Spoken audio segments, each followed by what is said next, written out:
I can definitely see you now, and I can see you moving. So hello and welcome. And Hi. congratulations on being part of the shortlist. Thank you so much. Yeah, it's crazy. I can't believe it. I can't believe the announcement is just 2 days away. It's really exciting. So yeah. How's the whole experience been for you?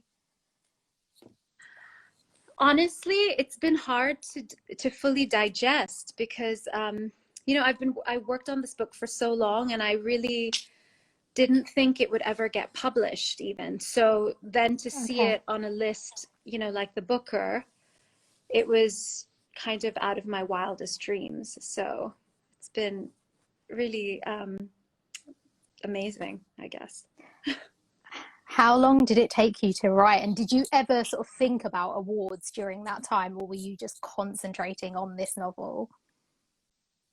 Yeah, I was not thinking about awards. I was thinking, am I going to be able to finish? Because there were just so many drafts. There were about 8 of them. So each one, just took so long. And after each one, I thought, I thought I'm never going to get it right, that I should just give up, that I don't know how to write, that I'm not any good at this. So definitely awards were not on my mind for sure. I mean, this is a great one, even though it wasn't on your mind. Tell us a little bit about the premise of the novel before we kind of get into talking about it in some detail.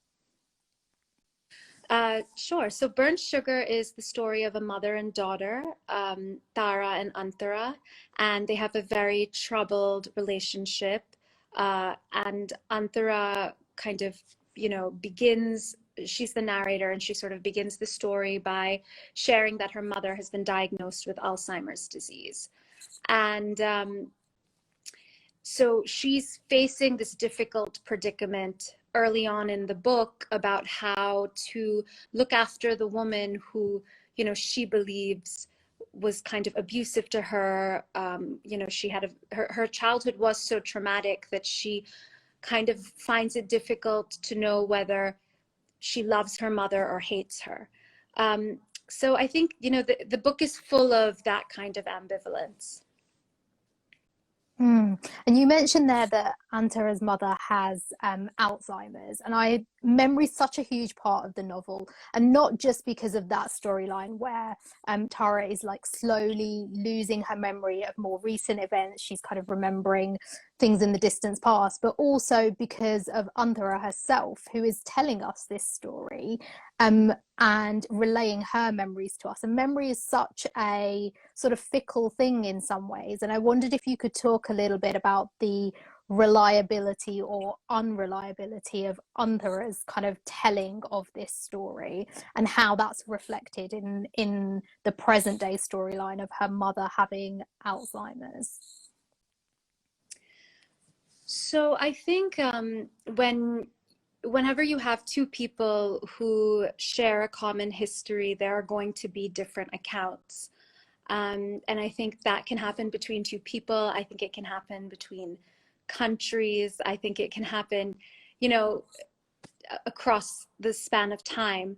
And it's often in each person or whatever, it's in this case, in each person's self-interest to kind of promote their own version of the truth. And in this case, because Tara is losing her memory, because the mother character is losing her memory, Antara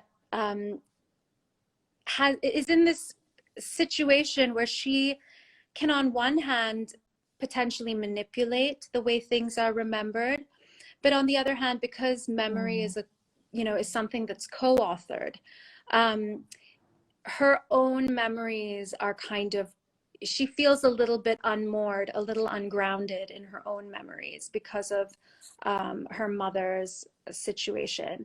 But memory continues, like throughout the whole book, memory is kind of, it comes up in different forms. Antara is also an artist, and her artwork really centers around ideas of memory, of amnesia, and of the way in which, as we move further and further from an original moment, the distance between where we are now and the original moment continues to grow, and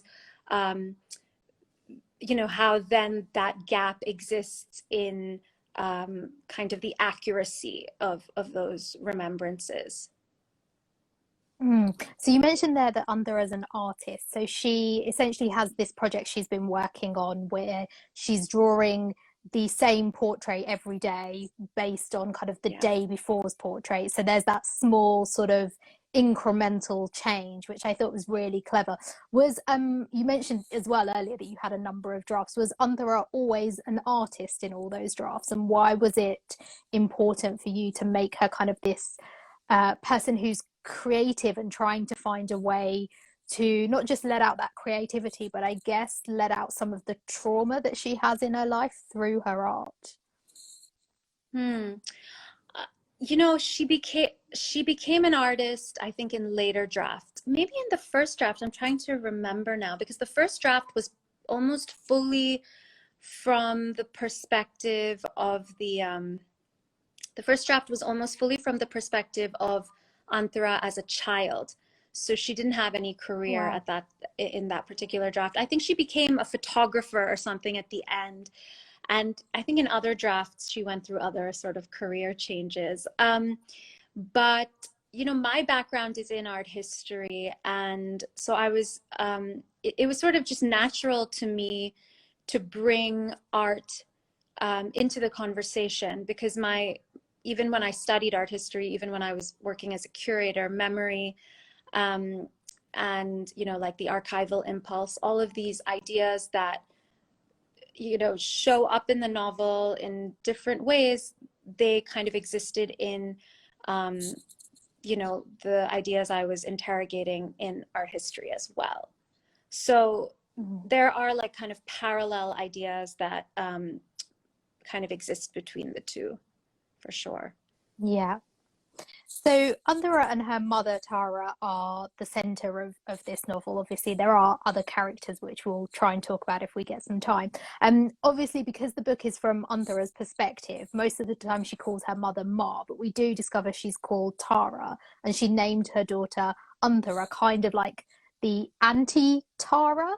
And I wondered if you could talk about that idea of like making your daughter, sort of naming your daughter to be a foil to you almost, and this idea of kind of trying to form something new, trying to make the person after you something new and something different, which comes up later in the novel again when Anthara is considering having her own child as well.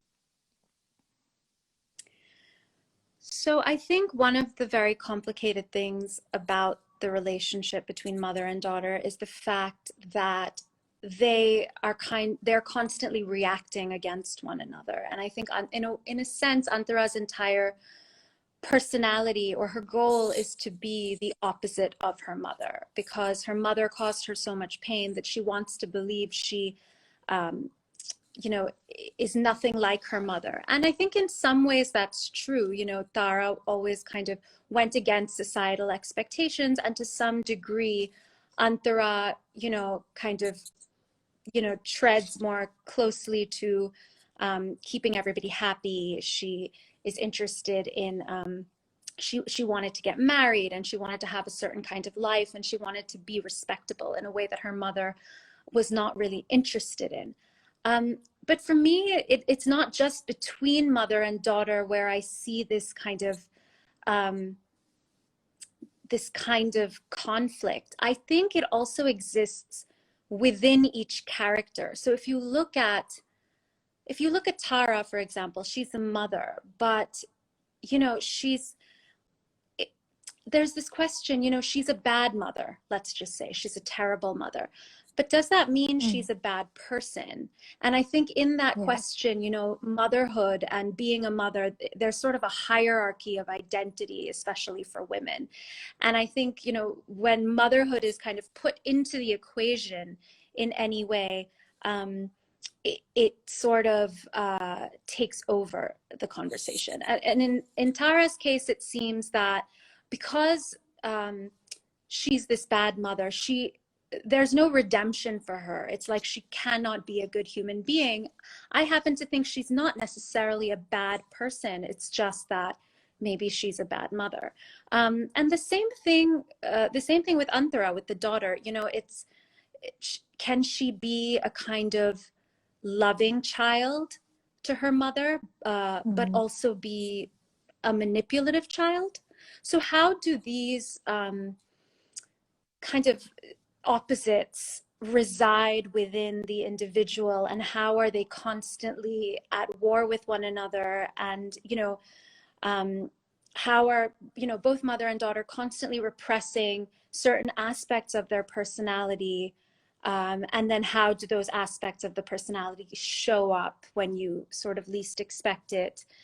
And that's actually what made it really interesting to write, because I think that both women they have this sort of goal of a kind of coherence of personality, but in reality none of us are completely coherent. We have these edges. We're all kind of prickly. We have these sides of us that we hide, sides of us that we don't even know we have, and they sort of rise to the surface when we least expect it. And that made it really interesting to write, because I found through the process of, especially as I was coming to the end of the novel, I was surprised myself at what the characters were doing, what they were saying, like these new motives were coming out suddenly. And it was exciting for me as well, as the writer. I loved what you said about there being sort of a hierarchy, and often in kind of fiction, whether that's in books or TV or film, you do have that kind of, it's either you're a good mother and a good person, or a bad mother, which automatically makes you a bad person. And I think when I started reading this novel, there were times where I was like, oh, Tara is pretty awful. Like, I mean, on page 2 there's just such a cutting remark, and you just sort of think, oh, but as you learn about her past, you sort of learn the things that make her into the mother she is, and you sort of gain some understanding of her as a human being. And I'm really intrigued in kind of this idea of motherhood that we hold up so high in society, that we don't really give mothers the chance to be sort of rounded, nuanced and troubled people. And I wondered if you could talk a little bit about that idea, and that kind of, mothers who sometimes are happy to be mothers but also sometimes really aren't, and kind of why you wanted to show that in the novel. It's funny, I never thought about it until I started considering whether or not I wanted to be a mother myself. And it was only when those questions arose for me personally that I really started to think about motherhood in a new way. I started to think about my own mother, my grandmother, other mothers in my family, even mothers among my friends. I started to just think about what their lives looked like in a very different way. And I think it's one of those things that I don't know if it's a kind of conditioning. I don't know if there is some kind of, honestly, there might even be some biological basis for it. I don't know, where it's difficult for the child to see the mother as anything but a mother. It's hard for me, even now that I'm a mother, to really think about my own mom as anything else, like she's my mom, kind of first and foremost. And that needs to be. And so I don't know if I'm kind of personally lacking in empathy when I, say that, or if we're just so conditioned to believe that that's really what a mother is supposed to be, and she's, not supposed to have a life beyond that. But when I was thinking about Tara as a character, it was almost as though I wasn't thinking of her as a character. I was thinking of her as like pure, like desire, like this kind of like libidinal impulse running through the novel. Because I think the way she is, there are just no boundaries to anything that she does. There's no thinking beyond, it seems, the present moment. There's no thinking about consequence. there's a kind of like almost like a solipsistic, I don't know what it is. It's almost like she can only see herself, really. Yeah. And that was really fun to write. There was something about it, as it was fun to write, but it was terrifying to write. Mm. And you know that like it actually scared me that I did have moments where I felt almost, you know, a kind of fear for Antara. Um, Mm. and there was this aspect of, you know, the terrible mother, that, you know, that archetype of the terrible mother, that the this kind of almost bloodthirsty mother, you could say, Mm. you know, that was sort of in the back of my mind. And I don't know if I was thinking through some of my own nightmares, some of my own fantasies, you know, some of my own questions that I had. But it was, you know, Tara was kind of this place, this container in which I could put all of those ideas and thoughts, and that just made her really interesting to write. Mm. And I suppose all those facets of Tara's kind of personality and her way of being is what makes dealing with her diagnosis so difficult for Anthara. And there's a famous line from the book, which I think is on the back of the book, where at one point she says, "I'm grieving, but it's too early to burn the body." And I wondered if you could talk a Mm. little bit about that idea of sort of grieving someone who's not gone, but in Anthara's case, who's never quite been there in the way that she's wanted either. Mm. Yeah, it's it, it's like the book in a way. It's like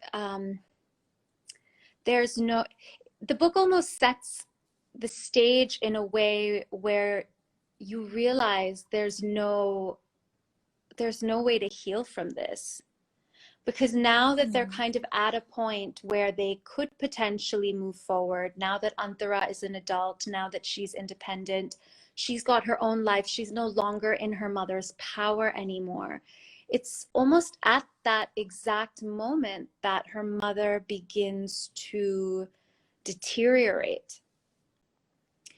But again, you know, there's this kind of lingering question, I think, in the novel where, yes, you know, we think Tara is losing her memory, but then there are also moments where we think, is she really?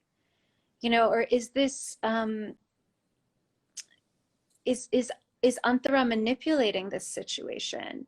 And what, and then Mm. again, you're kind of left wondering, I think, to some degree, that what are Antara's motivations in this? Because she is that kind of narrator who you're not sure if you can fully trust her, to be honest. You know, it's like a kind of, she has her own ideas and aims about, you know, what she wants people to believe about her relationship with her mother. And in terms of grief, I just think it's so it must be a kind of dissociative sort of experience, right, to have somebody Mm. be there and not there at all. You know, I think I used the image in the novel of um, a doll that turns like a talking doll that turns inanimate. You know, um, and I mean I have some personal experience with this because my grandmother was diagnosed with Alzheimer's disease about 4 or 5 years Mm. ago now,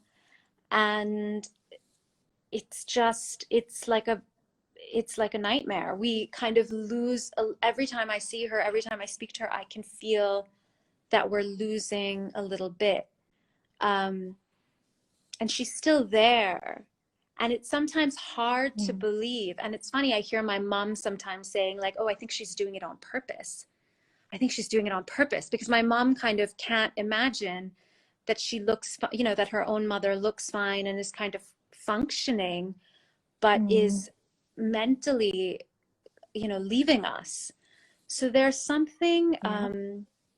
there's like a double, it's like a strange kind of like a half loss. You know what I mean? Like you can't fully grieve, you can't fully move on. There's really no way to mourn, because how do you mourn someone who's sitting in front of you, who's eating at the table, but then at the same time that person doesn't remember who you are? So I think dementia is so complicated, and I think we barely understand anything about it. So, you know, I'm fascinated also at how dementia works, you know, as a kind of, I think it's just got so many possibilities in terms of literature as well. So it was just very interesting to write about. And also it was kind of cathartic for me personally in a way to write about. Yeah. I think we've got some questions from the audience. So if you don't mind, I'm going to go to those. So Great. somebody asked, so the novel had a different title when it was released in India. And so Talks on Lines wants to know, are there any changes in the story between Girl in White Cotton and Burnt Sugar, or is it just the title? There are differences. I think that a little bit of Girl in White Cotton was cut for Burnt Sugar. Some small sections towards the end were cut, and the ending is different. Oh, really? Okay. Yep. I don't think we've Yeah. got time to talk about why that might be. Was that something that you wanted to do? Was it an editorial kind of collaboration when it was brought over here, or? Yeah, it was an editorial conversation. And I actually, you know, I think I wrote it originally the way it is in Girl in White Cotton. And then my editor, Hermione in the UK, she suggested that maybe we needed a little bit more for the reader to land in that moment, in that particular moment that occurs at the end. I won't give it away, but Yeah. so I think we added like 3 pages. Oh, wow. I feel like, so everybody needs to read this, and then we can all go and read Girl in White Cotton and see. I'm fascinated. Great question. Thank you. So Amaranthine Poetry wants to know, have you read any Indian authors like R.K. Narayan or Anita Desai, or have you got any sort of recommendations for any Indian authors whose work you've read and really like? I love one of my favorite authors, and I'm sure you're also familiar with him. I love Akhil Sharma. I just think his work is so brilliant. Okay, I yeah. just think at a sentence level, he's amazing. So he was really, when I read his book, Family Life, I just was floored by it. I had to like go to the beginning and start again immediately. I just thought, I mean, just sentence by sentence, that book is so brilliant. So I really recommend that if you're interested in, you know, reading some other Indian authors. There's so many great ones. We could be here all day, I think, probably if we started recommending. Thank you Yeah. for that. What Rihanna Reads wants to know, what inspires you to start writing? I don't know what that, it's hard to even remember what that original impulse was. I think I was working in the art world. I was living in India, and I wasn't feeling creatively satisfied with the work I was doing. And I just felt like there was this story that had to get out. And I started writing in fragments. And I think the first fragment, I was in my grandmother's house in Pune where the novel is set. And the first fragment was just kind of this image that came into my mind when I was like in her house. It was kind of this image that popped in my head of a woman whose face was kind of, you know, split into two. And it was difficult to tell whether it was two women or like a reflection. And it was just this very interesting, compelling image to me at the time. And I started to just write around that. And after a few, you know, like I just wrote a few pages, and it became clear that it was a sort of mother and daughter character. So the mother and daughter relationship emerged right at the beginning. Okay. But yeah, the novel took a lot of different turns. So it looks very different now than it was in the beginning. Okay. I think we've got time for one more question. So this has just come in. So I don't know if I'm saying this right, but Neha Soul to Heart wants you to talk a little bit about the setting of the novel and the city it takes place in, because they say it's almost a character in itself. Yeah, so Pune is a city that in my mind, it's interesting because Pune exists in my mind really in terms of memory. I wasn't interested in kind of really precisely describing Pune and, you know, taking a map and really mapping it out with a lot of accuracy. I really relied on my memories of just various sensory experiences, even my own childhood memories there when I would visit my grandmother and my other family there. I just had these very vivid memories, and I used those to kind of layer and create this experience of the city. That's what I was trying to do, I should say. But another way in which I really tried to convey setting in the novel was actually through smell. Because I think smell has a really intense, almost three-dimensional quality when it comes to memory making. I think smell is often the thing that can really trigger a memory that's lost or something you've completely forgotten.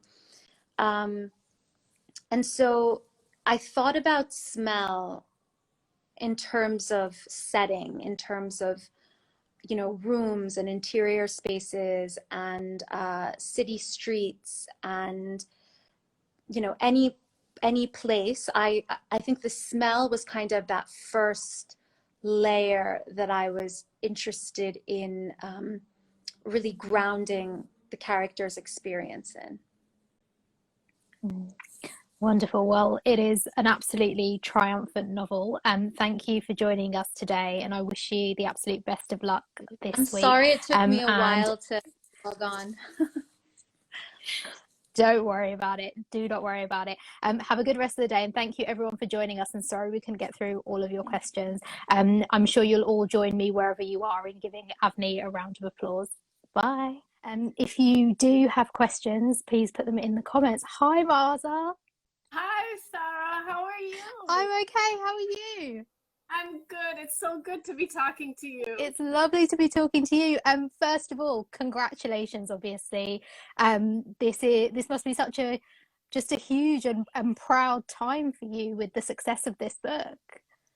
It's, you know, it's an incredible feeling. I have been so humbled and grateful. This journey has been wonderful.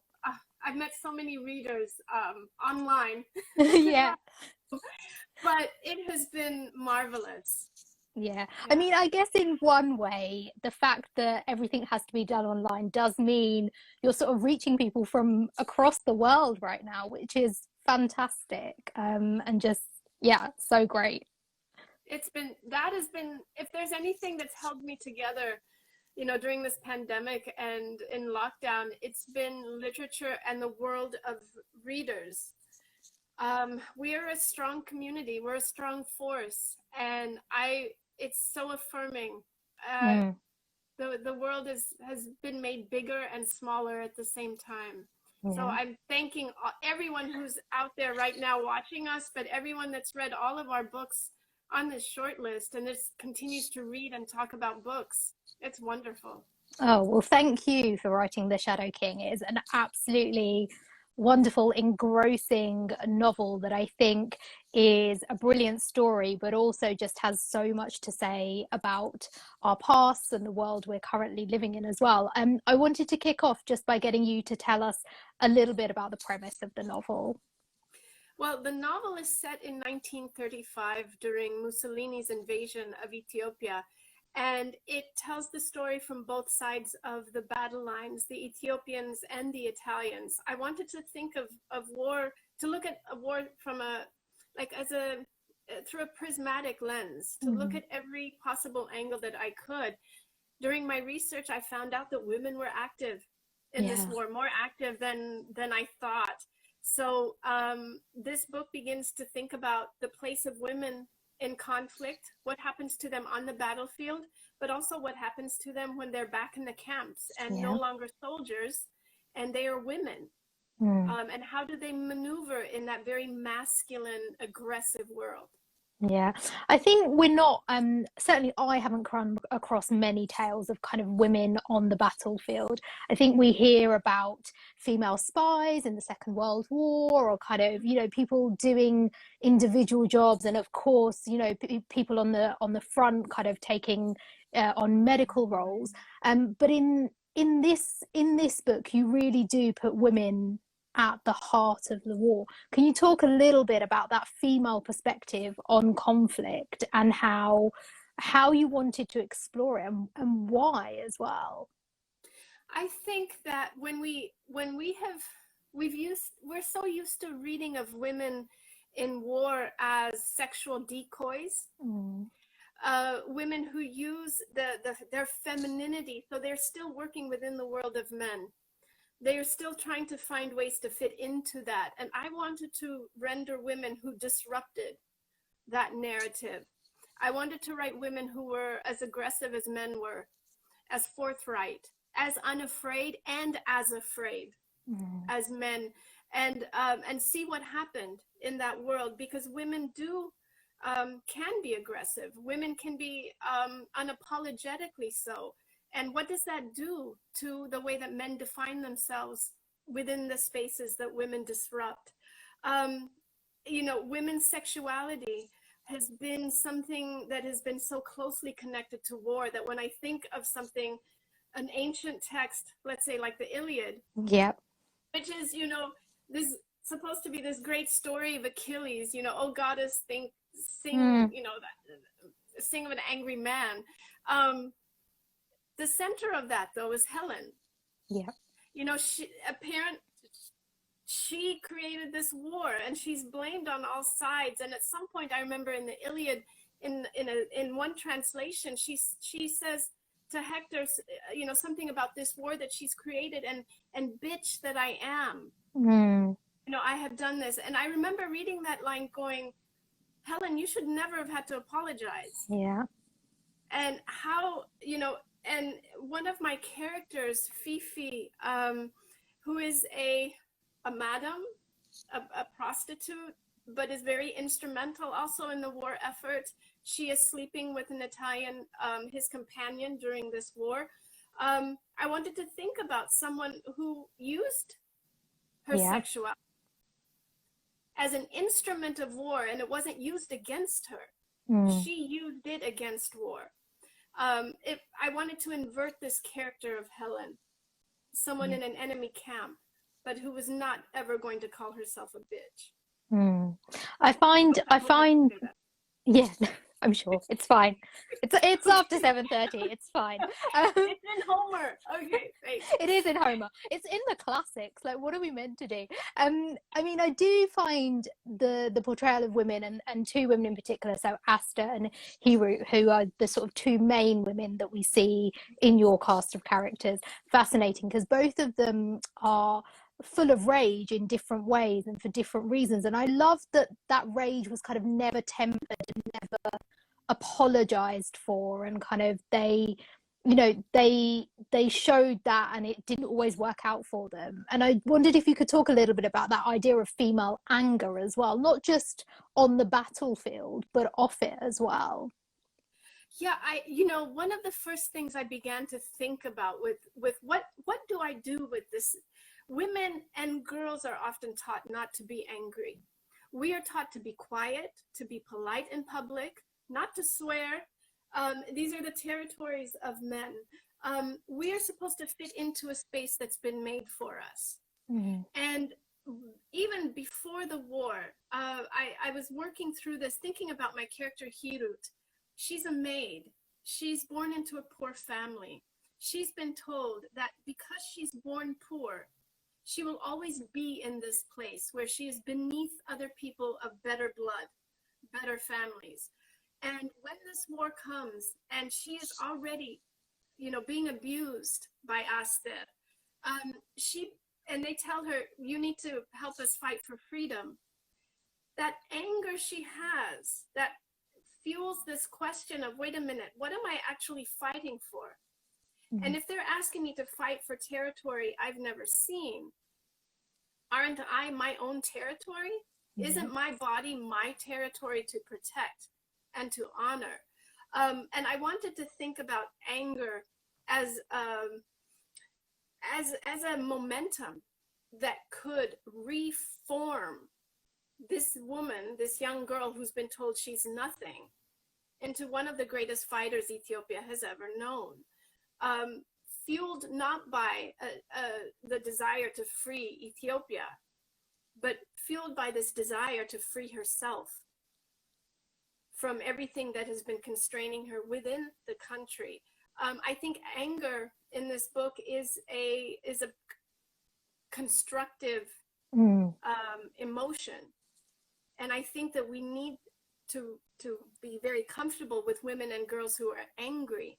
I think we've seen in the Black Lives Matter movement, in the protests that have been going on, in the uprisings in Belarus and in Poland, women and girls who are taking that anger and moving forward, and it can change society, and we need to encourage more of that.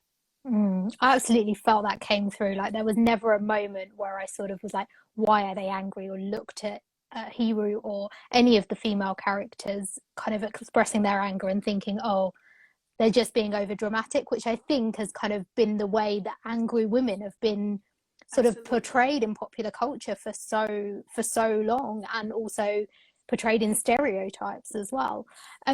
Much of the novel sort of takes place on the battlefield, or kind of in the theatre of war, you know, the camps or various other places. I wondered if you could talk a little bit about the research that you did for this book, and kind of where you started with this book, and kind of what you found yourself discovering as you went on in your research.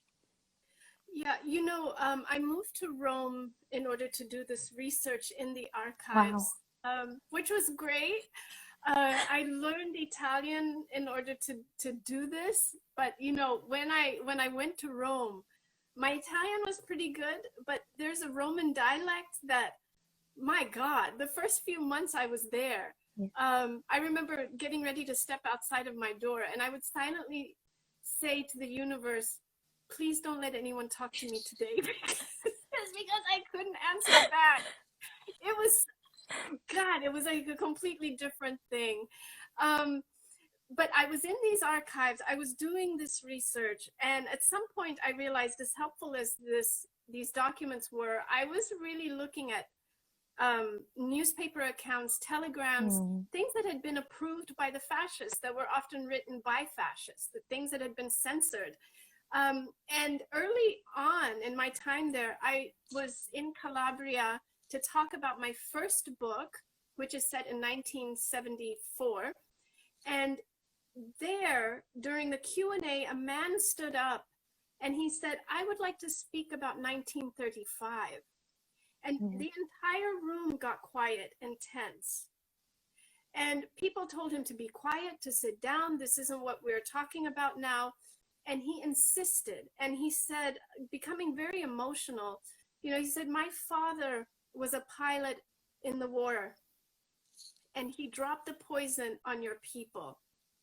And at this point he was crying, and he said, how do I ask for your forgiveness? And I didn't know what to say. I didn't expect that. And I remember saying something to the effect of, this conversation that we are having is the way that forgiveness happens. And he said, please don't leave until I come back. He left, and a little bit later, he came back with, he had self-published a book of his father's photographs, letters, diary entries, all of these things. And he gave it to me and said, do with it what you want. Wow. When I got back to my apartment and started looking through, I was I realized I was looking at things that were intimate experiences of this war. These were daily accounts. These are things that hadn't been censored by the fascists. These were things that this man had kept with him, on him. So I thought, this is what I need to be looking at. And I started going into antique stores, going to street fairs, going to flea markets, talking to vendors, trying to find everything that I could that was, you know, personal things, that souvenirs that these men might have kept, and realized very quickly they took their cameras to war, and they were taking photographs of their daily activities, of their good times, the times they're just hanging out, having wine, having beer. But then some of those atrocities were also coming forward. Those are things that the fascists didn't often want the people to see. And I was looking at them as an Ethiopian decades later, and this helped form really the heart of the book. So you mentioned photographs there. Photographs play a very important part in this novel, and one of the characters does a lot of takes a lot of the photographs that we learn about, and you have sort of short chapters or interludes, or kind of, don't know what you want to call them, vignettes almost, that describe a photograph. And I wondered if you could talk a little bit about the importance of that, but also are those photographs that you're describing, are some of them real photographs that you found in your research? They were, you know, I wanted to work with with some of the photographs in my collection. I did not want to put the actual physical photographs in the book, though, because I really think that our imagination is much more powerful than what we look at, what becomes contained in an image. And by not putting the photograph in there also, I think I wanted to make these images move. I wanted to give the subjects an opportunity to speak back, in a sense, to the photo, to allow for this image to move outside of the frame, to contain history, to contain personalities and a life. So words for me were the most potent way to do that. Some of these photographs were in my collection. Most of these photographs that I describe, if I don't own them personally, I've seen them.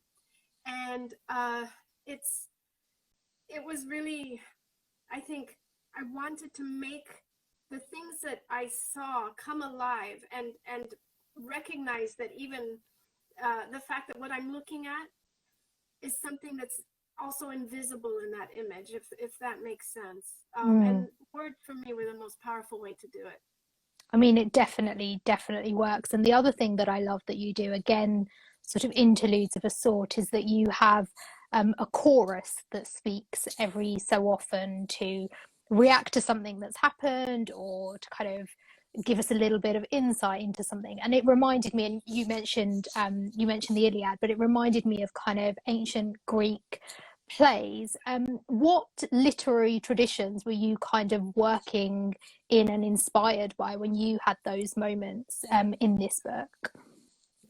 You know, I mean, the most obvious answer might be Homer and the Iliad, and also Greek tragedies. Yeah. I've read Agamemnon several times, but the one thing I love about that tragedy is that there's a Greek chorus in there. And then in this play, Agamemnon is coming home and Clytemnestra is about to kill him. Yeah. And there's a chorus in there, and they're tired. They're sick of Clytemnestra. They don't like her. They're like, she's a woman who moves like a man, and they don't know what to do with it, but they're sick of everything. Yeah. And I thought, they have a personality. You know, this might be really fun to create something that has a personality. But I was also writing completely influenced by the Ethiopian Asmari, which are troubadours, griots. They pass around village gossip, village news. They make up songs of people in a room. This is the way that history has been remembered sometimes in villages. These are how battles were remembered, because they were made into songs that continue to be performed by the Asmari. I wanted to pay homage to that. And when I started working with that, I quickly realized that the Greek chorus that was, active in the time of Homer and the Asmati are not very far apart. Yeah. That this is an African chorus, that it's been a system that has been there since ancient times, that what Homer was doing that was not inventing something new, but working within something that has been also in Greece, but also in Africa. This is a tradition of storytelling that is that's global, and I wanted to work with it because it is African storytelling as well. Yeah, it's absolutely wonderful. And I want to go, I think we've got some questions from the audience. So just one more from me for now. Is obviously you are Ethiopian, so you have a very personal connection to this story. But in the afterward, you talk about discovering that your great grandmother was essentially a fighter in the war that you are writing about. Can you talk a little bit about discovering that connection, and what it means to you to have that knowledge and sort of throughout your story, really? Yeah, my great grandmother was a young girl. She was in an arranged marriage to an adult man, and she was too young to live with him. The war was coming, and Haile Selassie called this mobilization call. She told her father, "You're not giving him the gun. The gun is mine and our family. I will represent the family and go." And her father tried to fight her. She was too young to go to war. He gave the gun to her husband. She didn't like him, so she sued her father for the gun. Won, and went to enlist. I had no idea about this story until my mother told me at the end of my research. I feel like this is the stuff of family legend, surely. I remember saying, "Why did you tell me this?" And she said, "Well, you never asked." Yeah. And I was thinking, how would I know to ask? But I think that question tells us something about the way that we have imagined the role of women. Yeah. That we don't know what to ask. And this story had been passed around to the women in my family, in the places where women gather, in the kitchen, in the home, but it hadn't stepped out to that place where history is made. Yeah. Wow, that is an absolutely incredible discovery to make. Although I'm glad you made it at the end of your research and not after you'd written your book, and then your mum was suddenly like, God. imagine. Yeah, she did that with the first book. Next time, I think next book you're like, "Mum, tell me a story that I should know." Please, and then and then I'll do that. Right, let's get to some audience questions. So Reading Penguin 14 wants to know, did you have fun traveling and researching for the book? I had so much fun. And being in lockdown when we cannot travel, oh my gosh, I am so grateful that I had that experience. The travel brought me closer to information, but it also brought me closer to people, to the many different groups of people that this history connected. The friends that I made, the Italian contacts, but friends that are now like my family. We share a history that's uncomfortable, but we are talking through this and exchanging information. And I'm so incredibly grateful for everywhere this book has taken me.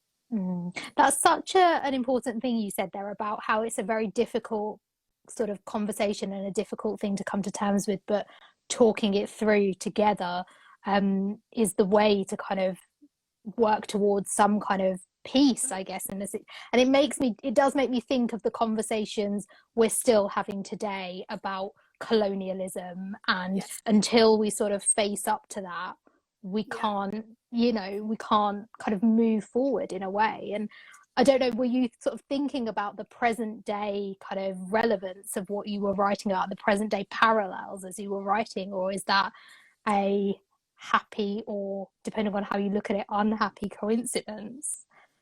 The way I started writing this book 10 years ago, and the way that I think of it is that in the US, I was writing this when we were a democracy.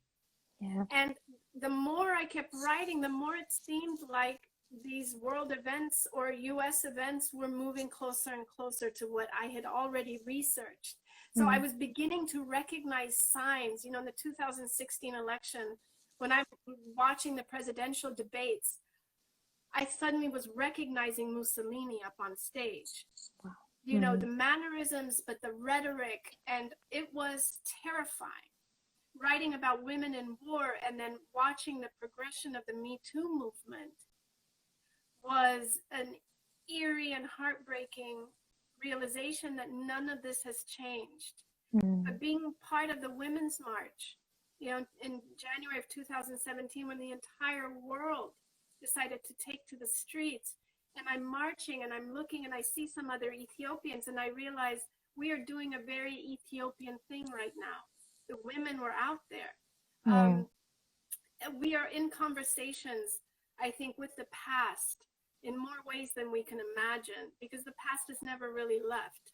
That conversation that you're talking about, that, you know, I'm having with Italians, this needs to happen with history. Yeah. And we haven't fully reckoned with a lot of with American history, but with global history as well. Definitely. Another question from the audience. So, Yo-Yo Joey wants to know what inspired you to become a writer. Oh, wow. That's a great name. Yo Joey. I love it. What inspired, you know, there was this,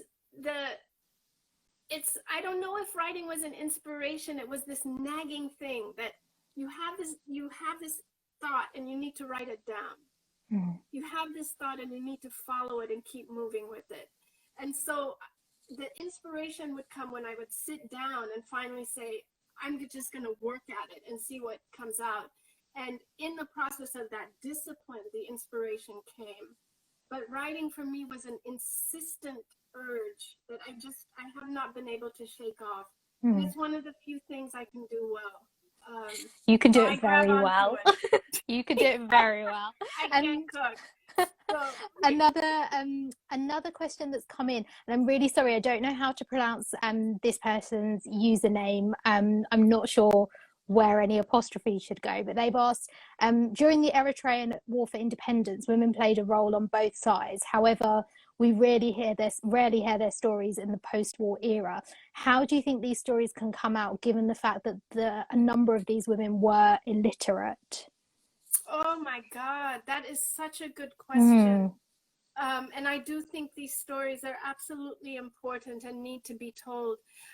One of the things that I'm well aware of is that literacy is a concern. It's a challenge when we're thinking about these stories of women in East Africa and in different countries all over the world. I think that there is a way to get through this, and which is by valuing storytelling, oral storytelling, as much as we do the written word, because the stories are there. And I'm so glad you've asked this. It's an initiative that I'm working on developing in Ethiopia, how to record people's stories.